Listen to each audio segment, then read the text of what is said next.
Hola, ¿cómo están? Aquí nuevamente para dejarles algunas ideas para leer y comprender más los temas que estamos viendo esta semana. La semana pasada y esta semana arrancamos con la segunda unidad.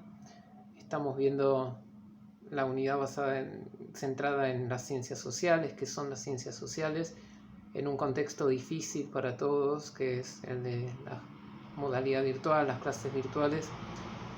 Un poco el objetivo de estos videos es llevarles algunas aclaraciones. Bueno, arranco entonces con algo que vimos la semana pasada en nuestro primer texto vinculado a las ciencias sociales, a su delimitación en base al objeto de estudio.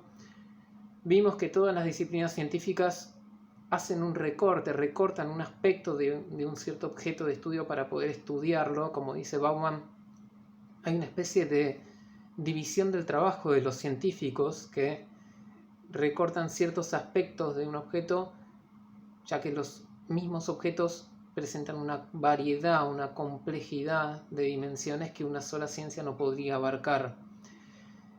Por ejemplo, el ser humano es parte de la naturaleza y en tal sentido es estudiado también por las ciencias naturales.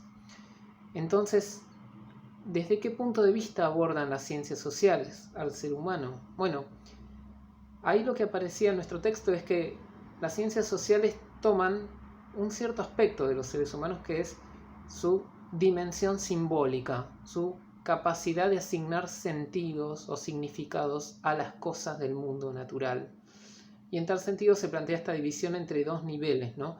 Un mundo objetivo de las cosas, que es propio del campo de las ciencias naturales, que estudian las cosas tal como existen, y un mundo subjetivo, subjetivo en el sentido de los elementos de significado, significación, las creencias que las personas le atribuimos, tenemos y atribuimos a las cosas. En ese sentido hablamos de un mundo subjetivo, el mundo que construye nuestra mente, nuestra inteligencia a la hora de interpretar el mundo y de dar sentido a los objetos y a las formas de vida, ¿sí? Entonces, yo les propuse algunos ejemplos, tomo uno de los que propuse, que es el de la primera vez que un varón romano se afeitaba, la primera afeitada de un varón, que tenía que ver básicamente con el crecimiento de la barba, del vello facial. Bueno, ese hecho biológico era tomado por los romanos como un signo del paso a la adultez del varón, ¿sí? El varón dejaba de ser un miembro de su familia paterna, biológica, y adquiría de algún modo el derecho a tener una vida independiente y a formar una familia propia, ¿sí? En ese sentido era el paso a la adultez. Un hecho del mundo natural adquiere un significado que a su vez ese significado articula prácticas y formas de vida, como digamos en el caso del señor Timoneda, en el texto de Vincent Marqués. Bueno, acá hay una práctica de vida, ¿sí? La independencia del individuo respecto de su familia de origen, ¿sí? El derecho social a forjar una vida independiente, ¿sí? Esto, lo que quiero que vean acá es, en primer lugar, la dimensión simbólica, ¿sí? El significado que los seres humanos le atribuimos a los hechos, como es esto de el paso a la pubertad, el momento de afeitarse, y las prácticas que se articulan, las formas de vida, en base a los significados que los seres humanos le atribuimos a las cosas. Por ejemplo, la independencia, el salir de la familia originaria. Piensen esto, algo muy interesante, y es que los romanos eran eran la única cultura de ese contexto en el cual los varones se afeitaban.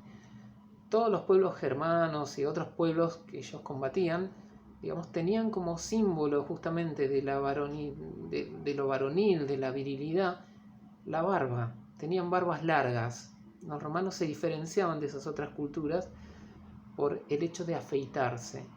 Pero fíjense que en otras culturas la barba es justamente el signo de lo que para los romanos era tratado de otra manera, como cortando la barba. No, otras culturas, barbas largas, ¿sí? Podemos nombrar otros ejemplos, pero piensen esto, hay objetos simbólicos que surgen en base a los significados que los seres humanos atribuyen a las cosas, y un objeto simbólico muy, muy claro me parece que es el Estado. El Estado es una construcción simbólica, ¿sí?, que articula formas de ordenamiento social, prácticas de vida específicas, ¿sí? El Estado, la idea de que todos pertenecemos a una unidad política, a una misma comunidad, a un mismo orden, funda la posibilidad de construir ese orden, ¿sí? Nadie pertenecería a un Estado si no cree y si no tiene ganas de formar parte de esa unidad. Y nadie obedecería a las leyes de un Estado si no considera que de algún modo está vinculado a ese conjunto de personas. Lo mismo con la idea de nación, ¿sí? La idea de nación es en gran medida una construcción simbólica, ¿sí? La nación argentina, que es, bueno, es el conjunto de personas que se sienten partes de una misma historia, cuando por ahí esa historia nos llega de otra manera. Nosotros no vivimos los procesos fundacionales de nuestro Estado nacional y sin embargo nos sentimos parte de esa continuidad histórica, ¿sí? Bueno, son todas construcciones simbólicas que se transmutan en ciertas prácticas de vida. Yo me siento argentino y de algún modo me esfuerzo para formar parte, para desarrollar los ideales y las formas de vida que me propone mi sociedad. Esta es un poco la dimensión simbólica y esto es lo que estudian las ciencias sociales. Estudian a los seres humanos en tanto productores de un mundo humano, en tanto productores de objetos simbólicos que se transforman, que dan lugar a relaciones sociales, vínculos sociales y prácticas de vida. Esta es un poco la idea. En base a esto, Bauman nos va a proponer en su texto una definición de la sociología, la búsqueda de una definición de la sociología, y ahí en este texto nosotros trabajamos mucho la parte del análisis teórico de cómo se construye, se elabora la delimitación de una ciencia, de una disciplina científica. Vimos que las disciplinas científicas recortan aspectos del objeto porque no pueden estudiarlos todos. Bueno, acá Bauman nos va a proponer esta comparación de esta pregunta de qué es un león y en qué se diferencia de un tigre. Hay que entenderlo metafóricamente, ¿no? ¿Qué es la sociología y en qué se diferencia de otras disciplinas de las ciencias sociales? ¿Sí? Delimitar de qué se ocupa una disciplina científica. Y ahí nos va a decir Bauman, nos va a proponer esta definición interesante, es que la sociología se ocupa de las acciones humanas, igual que otras disciplinas de las ciencias sociales, pero desde un punto de vista específico. Lo que cambia es el tipo de pregunta que se hace en la sociología respecto de la economía, la antropología o la historia. La sociología analiza las acciones humanas desde el punto de vista de su inserción en conjuntos más amplios, no azarosos, de acciones y de relaciones de mutua dependencia, de mutua interdependencia. Y acá aparece una idea importante que rompe de algún modo con algunas otras ideas en boga en el siglo XVII acerca del individuo autónomo, del individuo que construye su destino.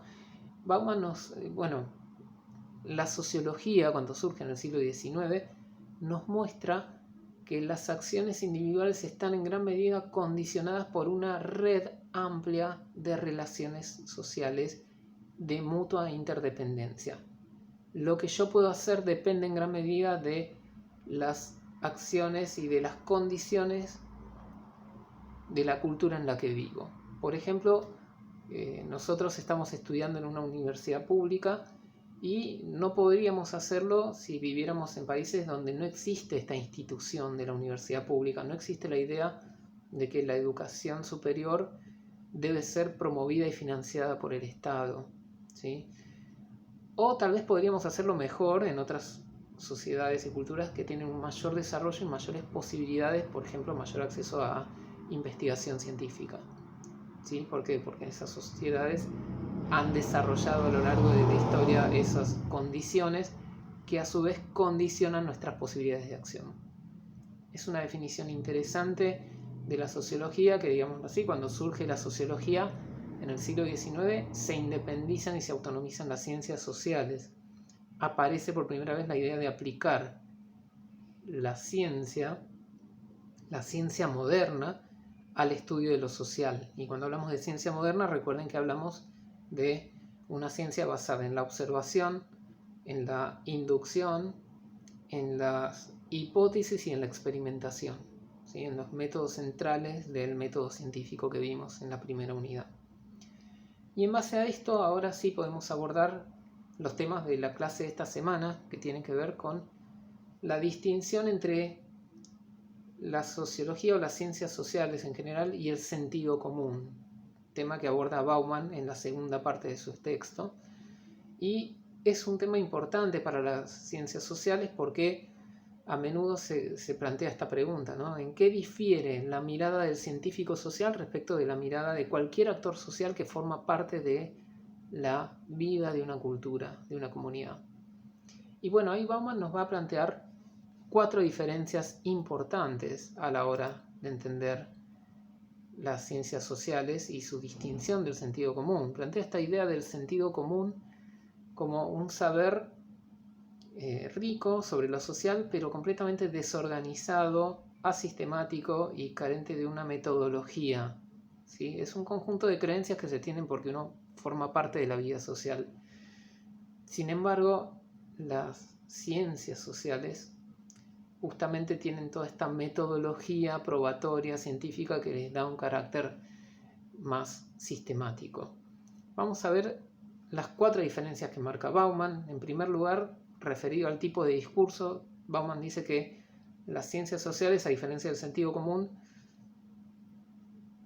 se ejercen desde el discurso responsable, se construyen desde un discurso responsable que es algo así como el discurso científico racional. Se lo llama responsable, lo denomina él así, porque tenemos la responsabilidad de dar razón de nuestras afirmaciones.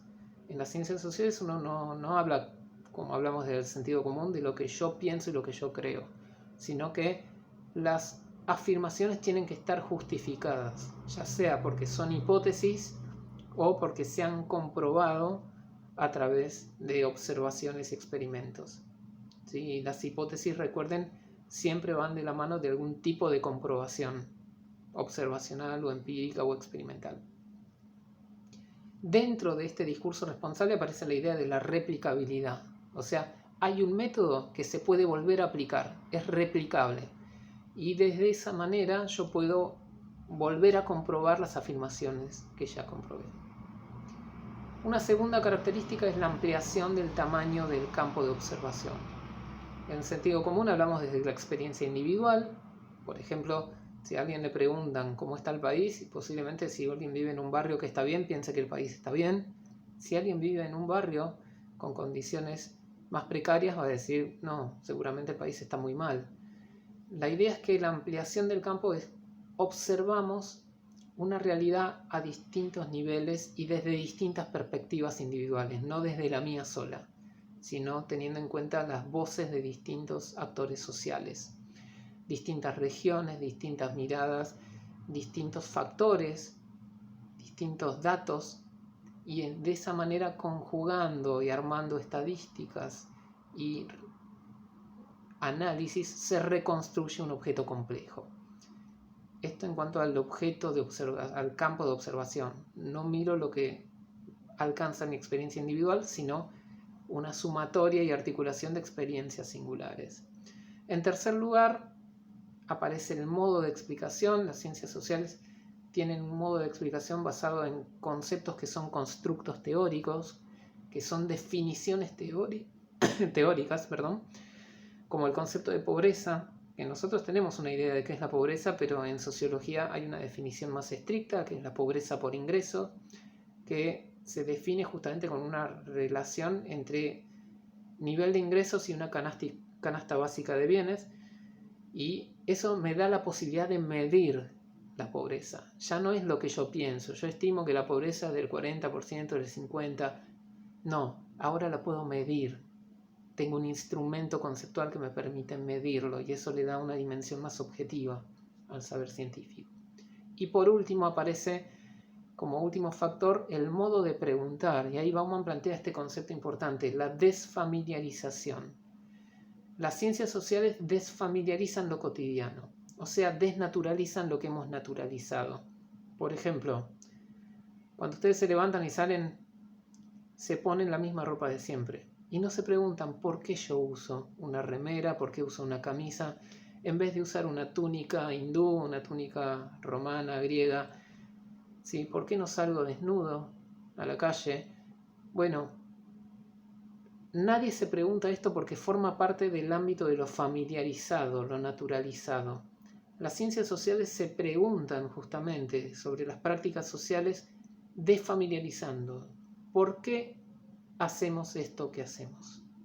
¿Por qué los varones no usamos falda, por ejemplo, cuando en Escocia los varones muchas veces usan faldas porque es su tradición? Bien, y eso nos permite comprender mejor el carácter cultural, no natural, de lo social, que es lo que veíamos en el texto de Marqués, en nuestra primera unidad y que volveremos a ver ahora. Bien, les voy cortando este video porque se hizo largo. Espero que hayan entendido y seguimos en contacto. Mucha suerte.